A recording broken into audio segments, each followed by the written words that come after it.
All right, greetings everybody.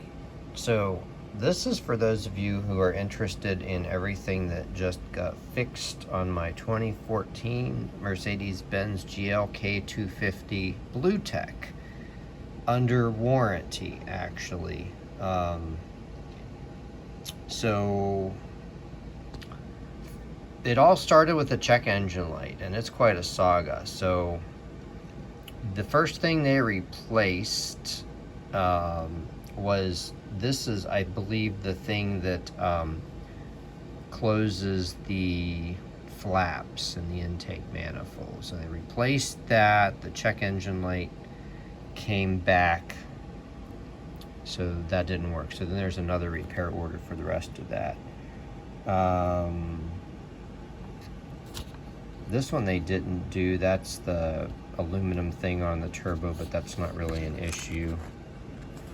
I had an issue with the door lock.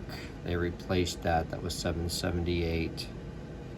It just wouldn't lock or unlock. And they took a look at my parking brake. It's a little hard to push on.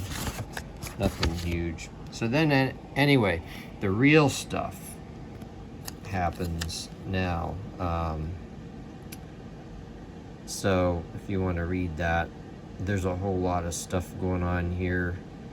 So basically, I don't think they list all the parts that they actually replaced. They replaced the intake manifold, and then I think the light came back on again, and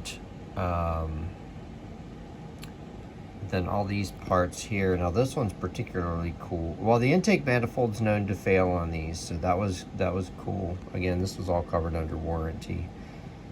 This, it says inlet something or other, but this is actually another known issue on these, which is the fuel filter housing. And I'm really pleasantly surprised that was covered under warranty. And then something to do with vacuum. I think that has to do with something with the EGR cooler. Okay, so then the saga continues to the next page. Another thing, I've been talking for a while about the squeak that I had from the front end. Apparently some of the bushings have liquid in them, and one was leaking, so they replaced that to the tune of $402. No more squeak, so that's really nice. Then the check engine light came on again after they were testing it. Switch over valve for bypass EGR cooler. So I don't know if that was that vacuum thing. That might be that vacuum thing. Yeah, so they replaced that.